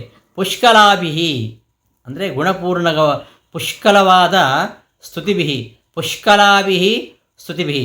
ಪುಷ್ಕಲವಾಗಿರತಕ್ಕಂತಹ ಸ್ತೋತ್ರಗಳು ಅಂದರೆ ಏನು? ಅಂದರೆ ಗುಣಗಳಿಂದ ತುಂಬಿದ ಪರಮಾತ್ಮನ ಗುಣಗಳನ್ನು ಹೇಳುವಂತಹ, ಪರಮಾತ್ಮನ ಗುಣಗಳಿಂದ ತುಂಬಿದಂತಹ ಸ್ತುತಿಭಿಹಿ ಸ್ತೋತ್ರಗಳಿಂದ ಸ್ತೋತ್ರ ಮಾಡ್ತಾ ಇದ್ದಾರೆ. ಯಾರು? ಋಷಿಗಳು ಮುನಿಗಳು ಸ್ತೋತ್ರ ಮಾಡ್ತಾ ಇದ್ದಾರೆ. ಮಹರ್ಷಿ ಸಿದ್ಧ ಸಂಗಾಹ, ಮಹರ್ಷಿಗಳು ಸಿದ್ಧರು, ಅವರು ನಿನ್ನ ಗುಣಗಳಿಂದ ತುಂಬಿರತಕ್ಕಂತಹ ಸ್ತೋತ್ರಗಳಿಂದ ನಿನ್ನನ್ನು ಸ್ತೋತ್ರ ಮಾಡ್ತಾ ಇದ್ದಾರೆ ಅಂತ ಈ ಶ್ಲೋಕದ ಅರ್ಥ. ವಿಶೇಷ ವಿಚಾರ ಏನು ಇಲ್ಲಿ ಇಲ್ಲ. ರುದ್ರಾದಿತ್ಯಾ ವಸವೋ ಯೇ ಚ ಸಾಧ್ಯ ವಿಶ್ವೇ ಅಶ್ವಿನೋ ಮರತಶ್ಚೋಷ್ಮ ಉಷ್ಮಪಾಶ್ಚ ಗಂಧರ್ವ ಯಕ್ಷಾಸುರ ಸಿದ್ಧಸಂಗಾ ವೀಕ್ಷಂತೆ ತ್ವಾಂ ವಿಸ್ಮಿತಾಶ್ಚೈವ ಸರ್ವೇ. ಎಲ್ಲರೂ ನಿನ್ನನ್ನು ಆಶ್ಚರ್ಯಗೊಂಡು ನೋಡ್ತಾ ಇದ್ದಾರೆ. ಯಾರು? ಹಿಂದೆ ಹೇಳಿದ್ರಲ್ಲ ರುದ್ರರು, ಏಕಾಶ ರುದ್ರರು, ದ್ವಾದಶ ಆದಿತ್ಯರು, ಅಷ್ಟವಸುಗಳು, ಸಾಧ್ಯರು, ವಿಶ್ವೇ ದೇವತೆಗಳು, ಅಶ್ವಿನಿ ದೇವತೆಗಳು, ಮರುತ್ತುಗಳು ಮತ್ತು ಊಷ್ಮಪುರ ಎನಿಸಿರತಕ್ಕಂತಹ ಪಿತೃಗಳು. ಪಿತೃಗಳಿಗೆ ಊಷ್ಮಪ ಅಂತ ಹೇಳ್ತಾರೆ. ಊಷ್ಮಭಾಗಾಹ ಪಿತರಹ ಅಂತ ಶ್ರುತಿ ಇದೆ. ಅಂತಹ ಪಿತೃಗಳು ಅವರೆಲ್ಲ ಸರ್ವೇ ವಿಸ್ಮಿತಾಹ ತ್ವಾಂ ವೀಕ್ಷಂತೆ, ತುಂಬ ಆಶ್ಚರ್ಯಗೊಂಡವರಾಗಿ ನಿನ್ನನ್ನು ನೋಡ್ತಾ ಇದ್ದಾರೆ ಅಂತ ಈ ಶ್ಲೋಕದಲ್ಲಿ ಹೇಳ್ತಾ ಇರೋದಷ್ಟೇ, ಬೇರೆ ವಿಶೇಷ ಏನಿಲ್ಲ. ಊಷ್ಮಪಾಹ ಅಂದರೆ ಊಷ್ಮಭಾಗ ಉಳ್ಳವರು, ಪಿತರಹ ಪಿತೃಗಳು, ಗಂಧರ್ವ ಸಂಘಾಹ ಗಂಧರ್ವ ಯಕ್ಷಾಸುರ ಸಿದ್ಧಸಂಘಾ, ಗಂಧರ್ವಾಧೀನಾಂ ಸಂಘಾ, ಗಂಧರ್ವರು, ಯಕ್ಷರು, ಅಸುರರು, ಸಿದ್ಧರು ಇವರೆಲ್ಲರೂ ಕೂಡ ವಿಸ್ಮಿತಾ, ಆಶ್ಚರ್ಯಚಕಿತರಾಗಿ ನಿನ್ನನ್ನು ನೋಡ್ತಾ ಇದ್ದಾರೆ ಅಂತ ಈ ಶ್ಲೋಕದಲ್ಲಿ ಹೇಳ್ತಾ ಇರೋದು. ಮುಂದೆ ಮತ್ತೆ ಹೇಳ್ತಾ ಇದ್ದಾನೆ, ನಿನ್ನ ರೂಪವನ್ನು ನೋಡಿ ನಾನು ಹೆದರಿದ್ದೇನೆ, ನನ್ನ ಹಾಗೆ ಬೇರೆಯವರು ಕೂಡ ಹೆದರ್ತಾ ಇದ್ದಾರೆ. ರೂಪಂ ಮಹತ್ತೇ ಬಹುವಕ್ತ್ರ ನೇತ್ರಂ ಮಹಾಬಾಹೋ ಬಾಹೂರುಪಾದಂ ಬಹೂದರಂ ಬಹುದಂಷ್ಟಾಕರಾಲಂ ದೃಷ್ಟ್ವಾ ಲೋಕಾಃ ಪ್ರವ್ಯಥಿತಾಃ ತಥಾಹಂ. ಕರಾಲವಾದ ರೂಪ, ಮತ್ತು ಬಹುವಕ್ತ್ರ ನೇತ್ರಂ, ಇನ್ನು ಆ ರೂಪ ಬಹುವಕ್ತ್ರ ನೇತ್ರ, ಅನಂತ ಮುಖವುಳ್ಳಂತಹ ರೂಪ, ಅನಂತ ಕಣ್ಣುಳ್ಳಂತಹ ರೂಪ, ಅನಂತ ಬಾಹುಳ್ಳಂತಹ ರೂಪ, ಊರುಪಾದಂ, ಅನಂತ ಬಾಹುಗಳು, ಅನಂತ ತೊಡೆಗಳು, ಅನಂತ ಪಾದಗಳು, ಅನಂತ ಉದರಗಳು, ಇಂತಹ ರೂಪ. ಅಷ್ಟು ಮಾತ್ರ ಅಲ್ಲ, ಕರಾಲಂ, ಭಯಂಕರವಾಗಿರುವಂಥದ್ದು. ಯಾವುದರಿಂದ? ಬಹುದಂಷ್ಟ್ರಾಕರಾಲಂ, ಅನಂತ ಕೋರೆ ಹಲ್ಲುಗಳಿಂದ ಭಯಂಕರವಾಗಿರತಕ್ಕಂತಹ ರೂಪ. ಇದನ್ನು ನೋಡಿ, ದೃಷ್ಟ್ವಾ ನೋಡಿ, ಲೋಕಾಃ ಪ್ರವ್ಯಥಿತಾಃ ತಥಾ ಅಹಂ, ಇದನ್ನು ನೋಡಿ ಭಕ್ತರು ಹೆದರಿದ್ದಾರೆ, ನಾನು ಕೂಡ ಹೆದರಿದ್ದೇನೆ ಅಂತ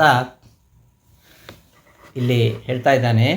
ತೇ ನಿನ್ನ, ಹೇ ಮಹಾಬಾಹೋ ಉಳ್ಳವನೇ, ತೇ ನಿನ್ನ ಬಹುವಕ್ತ್ರ ನೇತ್ರಂ, ಅನಂತ ಮುಖ ಕಣ್ಣುಗಳುಳ್ಳಂತಹ, ಬಹುಬಾಹೂಪೃಪಾದಂ, ಅನಂತ ಬಾಹು ತೊಡೆ ಹಾಗೂ ಪಾದಗಳುಳ್ಳಂತಹ, ಬಹೂದರಂ, ಅನಂತ ಉದರಗಳುಳ್ಳಂತಹ, ಬಹುದಂಷ್ಟ್ರಾಕರಾಲಂ, ತುಂಬ ಕೋರೆ ಹಲ್ಲುಗಳಿಂದ ಭಯಂಕರವಾಗಿರತಕ್ಕಂತಹ ರೂಪವನ್ನು, ತೇ ಮಹತ್ ರೂಪಂ, ನಿನ್ನ ಆ ಮಹತ್ತರವಾಗಿರತಕ್ಕಂತಹ ರೂಪವನ್ನು ದೃಷ್ಟ್ವಾ ನೋಡಿ, ಲೋಕಾಃ, ಎಲ್ಲ ಭಕ್ತರು, ಪ್ರವ್ಯಥಿತಾಃ, ಹೆದರಿದ್ದಾರೆ, ತಥಾ ಹಾಗೆ ಅಹಂ, ನಾನು ಸಹ ಹೆದರಿದ್ದೇನೆ.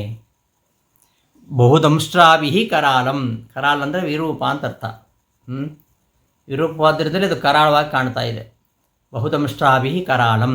ಲೋಕಾಃ ಅಂದರೆ ಭಕ್ತವರ್ಗಾಃ, ಭಕ್ತವರ್ಗಾರ್ಥತ್ವೇತು ಲೋಕತ್ರಯಂ ಇತ್ಯತ್ರ ಇವ ಅಭಿಪ್ರಾಯಃ ದೇಯಃ. ಇಲ್ಲಿ ಲೋಕ ಅಂದರೆ ಭಕ್ತವರ್ಗಾಃ, ಭಕ್ತವರ್ಗ ಅರ್ಥತ್ವೇ. ಇಲ್ಲಿ ಲೋಕಗಳು ಅಂದರೆ ಭಕ್ತರು ಅಭಕ್ತರು ಅಂತ ಅರ್ಥ ಇಟ್ಕೊಂಡ್ರೆ, ಹಿಂದೆ ಹೇಳಿದ ಹಾಗೆ, ಹಿಂದೆ ಶ್ಲೋಕದಲ್ಲಿ ಬಂತಲ್ಲ, ಅಭಕ್ತರು ಕೂಡ ಹೆದರಿದ್ದಾರೆ ಅಂದರೆ ಅವರು ಭಗವಂತನ ರೂಪವನ್ನು ಕಾಣ್ತಾ ಇಲ್ಲ, ಮನಸ್ಸಲ್ಲಿ ಅಂದ್ಕೊಂಡು ಅವರಿಗೆ ಆ ರೀತಿಯಾಗಿ ಭಯ ಆಗ್ತಾ ಇದೆ. ಅವರಂತೆ ನಾನು ಕೂಡ ಭಯ ಪಡ್ತಾ ಇದ್ದೇನೆ.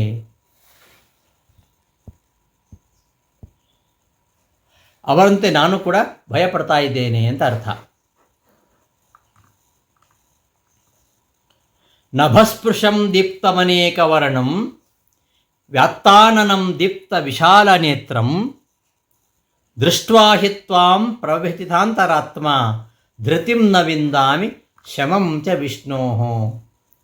ನಿನ್ನನ್ನು ನೋಡಿ ನಾನು ಹೆದರ್ಕೊಂಡ್ಬಿಟ್ಟಿದ್ದೇನೆ, ನನ್ನ ಮನಸ್ಸು ಬೆದರಿದೆ, ಧೈರ್ಯ ತೆಗೆದುಕೊಳ್ಳಿಕ್ಕೆ ಆಗ್ತಾ ಇಲ್ಲ, ನನಗೆ ಕಷ್ಟ ಆಗ್ತಾ ಇದೆ ಅಂತ ಹೇಳ್ತಾ ಇದ್ದಾನೆ. ನಭಸ್ಪೃಶಂ, ಎಲ್ಲಿಯವರೆಗೆ ನಿನ್ನ ರೂಪ ವ್ಯಾಪಿಸಿದೆ ಅಂದರೆ ಎಲ್ಲ ಕಡೆ ವ್ಯಾಪಿಸಿದೆ. ನಭಃ, ಆಕಾಶವನ್ನು ವ್ಯಾಪಿಸಿದೆ. ನಭಸ್ಪೃಶಂ. ಮತ್ತೆ ದೀಪ್ತಂ, ಬೆಳಗಿದೆ. ಅನೇಕ ವರ್ಣಂ, ಅನೇಕ ಬಣ್ಣವುಳ್ಳದ್ದು. ವ್ಯಾತ್ತಾನನಂ, ವ್ಯಾತ್ತ ಅಂದರೆ ತೆರೆದಂತಹ ಬಾಯಿ ತೆಗೆದುಬಿಟ್ಟಿದ್ದಾನೆ. ವ್ಯಾತ್ತಾನನಂ ದೀಪ್ತ ವಿಶಾಲ ನೇತ್ರಂ, ಮತ್ತು ವಿಶಾಲವಾದ ನೇತ್ರಗಳು ಬೆಳಗ್ತಾ ಇವೆ. ಅಂತಹ ಬೆಳಗಿದ ವಿಶಾಲವಾದ ಕಣ್ಣುಗಳುಳ್ಳ ನಿನ್ನ ರೂಪವನ್ನು ದೃಷ್ಟ್ವಾ ನೋಡಿ, ಪ್ರವ್ಯಥಿತ ಅಂತರಾತ್ಮ, ನನ್ನ ಅಂತರಾತ್ಮ ಪ್ರವ್ಯಥಿತ, ನನ್ನ ಅಂತರಾತ್ಮ, ನನ್ನ ಮನಸ್ಸು ಪ್ರವ್ಯಥಿತ, ತುಂಬ ಹೆದರಿಕೊಂಡಿದೆ, ಪ್ರವ್ಯಥಿತವಾದ ಬೆದರಿದ ಮನಸ್ಸುಳ್ಳವನಾಗಿದ್ದೇನೆ. ಧೃತಿಂ ನ ವಿಂದಾಮಿ, ಧೈರ್ಯ ತೆಗೆದುಕೊಳ್ಳಿಕ್ಕೆ ಆಗ್ತಾ ಇಲ್ಲ. ಶಮಂ, ನನಗೆ ಸುಖವಾಗ್ತಾ ಇಲ್ಲ. ಹೇ ವಿಷ್ಣು, ವಿಷ್ಣು ಅಂದರೆ ವಿಶುಲ್ರ ವ್ಯಾಪ್ತವು ಧಾತು, ಅಂದರೆ ಎಲ್ಲ ಕಡೆ ವ್ಯಾಪಿಸಿರುವವನೇ ಅಂತ ಅರ್ಥ. ಎಲ್ಲ ಕಡೆ ವ್ಯಾಪಿಸಿರುವವ, ಎಲ್ಲ ಕಡೆ ಪ್ರವೇಶ ಮಾಡಿರುವವ ಎಂಬ ಅರ್ಥದಲ್ಲಿ ವಿಷ್ಣು ಶಬ್ದ ಇರುವಂಥದ್ದು. ವಿಷ್ಣು ಶಬ್ದಕ್ಕೆ 100 ಅರ್ಥಗಳನ್ನು ಹೇಳ್ತಾರೆ ಆಚಾರ್ಯರು. ವಿಷ್ಣು ಸಹಸ್ರನಾಮದ ಪ್ರತಿಯೊಂದು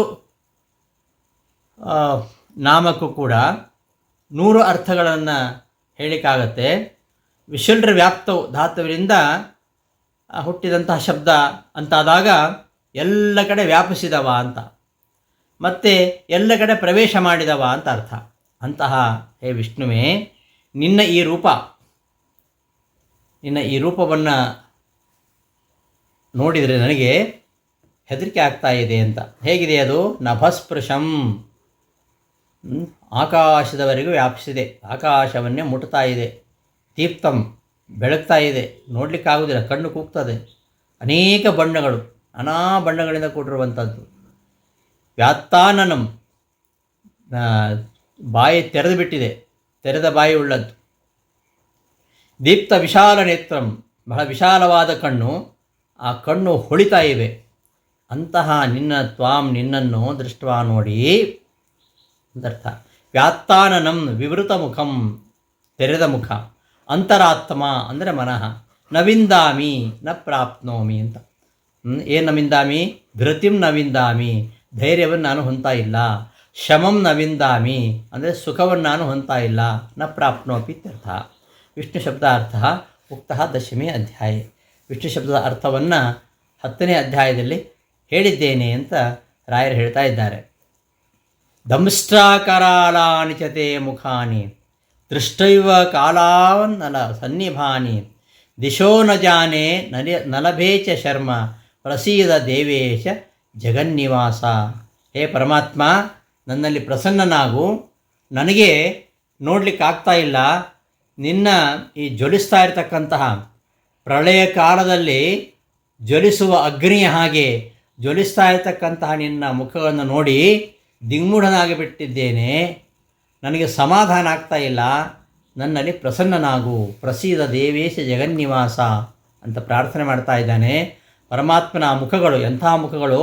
ದಂಷ್ಟ್ರಾ ಕರಾಲಾನಿ, ಕೋರೆ ಹಲ್ಲುಗಳಿಂದ ವಿಕೃತವಾಗಿರ್ತಕ್ಕಂತಹ ದಂಷ್ಟ್ರಾ ಕರಾಲಾನಿ ದಂಷ್ಟ್ರಾಭಿಹಿ ವಿರೂಪಾಣಿ, ಹಲ್ಲುಗಳಿಂದ, ಕೋರೆ ಹಲ್ಲುಗಳಿಂದ ವಿರೂಪಾಣಿ, ವಿಕೃತಗಳಾಗಿರತಕ್ಕಂತಹ. ಆಮೇಲೆ ಕಾಲಾನಲ ಸನ್ನಿಭಾನಿ, ಕಾಲ ಅಂದರೆ ಪ್ರಳಯ ಕಾಲೇತಿ ಪ್ರಳಯ ಕಾಲಾಗ್ನಿ ಸನ್ನಿಭಾನಿ ಅರ್ಥಾತ್ ಸಮಪ್ರಭಾಣಿ. ಪ್ರಳಯ ಕಾಲದ ಅಗ್ನಿಯಂತೆ ಪ್ರಭೆ ಉಳ್ಳವುಗಳು, ಪ್ರಳಯ ಕಾಲದ ಬೆಂಕಿಯಂತೆ ಜ್ವಲಿಸ್ತಕ್ಕಂತಹ ನಿನ್ನ ಮುಖಗಳು, ಅವುಗಳನ್ನು ನನಗೆ ನೋಡಲಿಕ್ಕೆ ಆಗ್ತಾ ಇಲ್ಲ. ಅವುಗಳನ್ನು ನೋಡಿದೇ ನಾನು ದಿಗ್ಮೂಢನಾಗಿದ್ದೇನೆ. ದಿಶಃ ನ ಜಾನೆ, ದಿಕ್ಕನ್ನು ನಾನು ತಿಳಿತಾರೆ ಅಂದರೆ ನಾನು ದಿಗ್ಮೂಢನಾಗಿದ್ದೇನೆ, ನನಗೇನು ಕಾಣಿಸ್ತಾ ಇಲ್ಲ. ನಲಭೇಚ ಶರ್ಮ ಸುಖಂ ನ ಲೇಭೆ, ನನಗೆ ಸುಖ ಆಗ್ತಾ ಇಲ್ಲ. ಆದ್ದರಿಂದ ನ ವಿಂದಾಮಿ, ಹೇ ಜಗನ್ನಿವಾಸ ಅಂದರೆ ಜಗದಾಧಾರಣೆ, ದೇವೇಶ ದೇವಶ್ರೇಷ್ಠನೇ, ಜಗನ್ನಿವಾಸ ಜಗದಾಧಾರಣೆ, ಪ್ರಸೀದ ನನ್ನಲ್ಲಿ ಪ್ರಸನ್ನನಾಗು ಅಂತ ಈ ಶ್ಲೋಕದ ಅಭಿಪ್ರಾಯ. ಇನ್ನೂ ನೋಡ್ತಾ ಇನ್ನೂ ಕೆಲವು ಅಂಶಗಳಿಂದ ಕಾಣ್ತಾನೆ ಅರ್ಜುನ.